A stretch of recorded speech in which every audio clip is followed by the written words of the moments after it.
راشد خان وایي د بهرنیو لیګونو پر ځای به له ملي لوبډلې سره ډیر بوخت یم. د پښتون ون ټلویزیون ټولو قدرمنو لیدونکو السلام علیکم، وخت مو پخیر.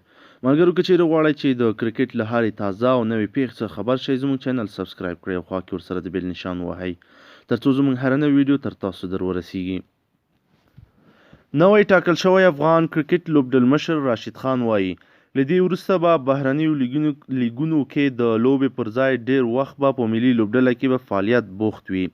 د افغانستان کرکټ بورډ راشد خان د ګلبدین نایب پر ځای د کرکټ ملي لوبډلې کپتان یا لوبډلمشر په حیث اعلان کړی ده. نن جمعه جولای 12 کابل کې یوې غونډې ته وینا کې د افغانستان کرکټ بورډ مشر عزیز الله فضلي پخوانی لوبډلمشر اصغر افغان د راشد خان د مرستیال په توګه اعلان کړ.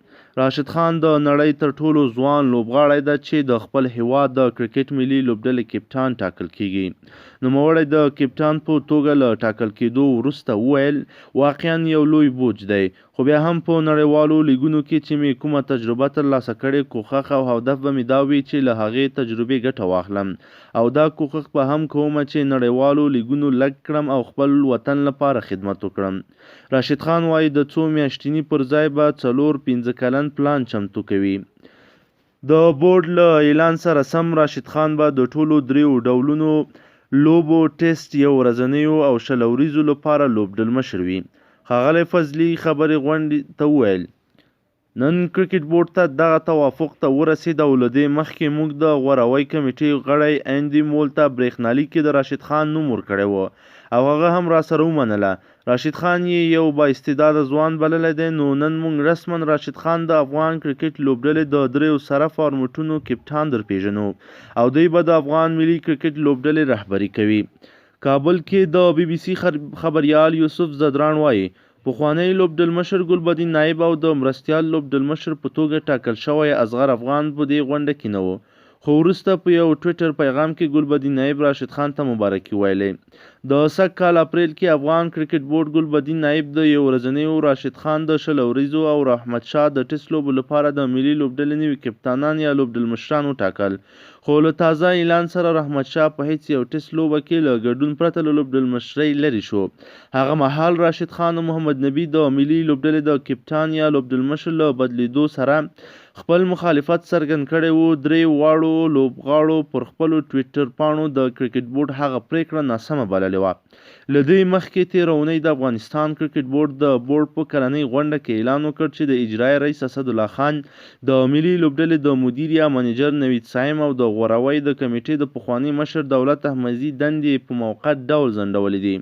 د افغانستان کرکټ بورډ لخوا دا اعلان پر هماغه ورځ وشو چې د کرکټ ملي لوبډله په نړیوال جام سیالیو کې له ګډون وروسته کابل ته ستنه شوه.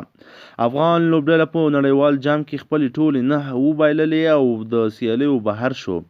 له دویمې لوبې وروسته افغان کرکټ بورډ وویل چې وکټ ساتونکی شهزاد محمدي ټپي دی او نور به نړیوال جام سیالیو کې ګډون نه کوي، خو خپله شهزاد ادعا کوله چې روغ رمټ او د لوبې جوګه دی.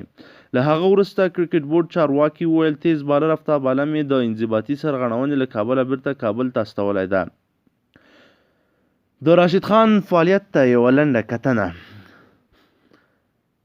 راشد خان د کرکټ په ډګر کې تر ټولو ځوان لوبغاړی 20 کلن دی چې د خپل هیواد د ملي لوبډلې د لوبډلمشرۍ په توګه ټاکل کیږي.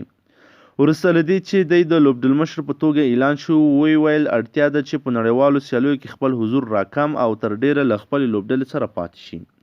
راشد خان په رسمي ډول په 2014 کال کې د بوسټ لوبډلې لپاره د شپږیزې لیګ په سیالیو کې ولوبېد. له هغه وروسته د 19 کلنۍ له لوبډلې سره یو ځای شو. دغه افغان لومړی په کم عمرۍ کې شهرت وموند او له ملي لوبډلې سره یې خپل سفر 2015 زیږدیز کال په اکتوبر میاشت کې پیل کړ. افغان لوبډلې هغه مهال د زیمبابوې پر وړاندې په هغه هیواد کې سیالي درلودلې. راشد خان له ملي لوبډلې ورهاخوا د هندوستان، بنګلادیش، استرالیا په مشهورو لیګونو کې هم لوبېدلی دی. راشد خان تر اوسه 2 رسمي ټیسټ لوبې کړي چې لومړی یې تیر کال د هندوستان پر وړاندې وه. راشد خان د توپ اچونې په برخه کې د کرکټ په 20 وریځو سیالیو کې لومړی او ورځنیو لوبو کې 8م مقام لري. له دې وړاندې د اپریل په میاشت کې کرکټ بورډ ګلبدین نایب د 50 وریځو، راشد خان د 20 وریځو او احمد شاه د ټیسټ سیالیو لوبډلمشران په توګه ټاکلي وو. احمد شاه په هیڅ سیالۍ کې کپتاني ونه کړه او ګلبدین نایب هم یوازې په نړیوال جام کې د کپتان په توګه راڅرګند شو.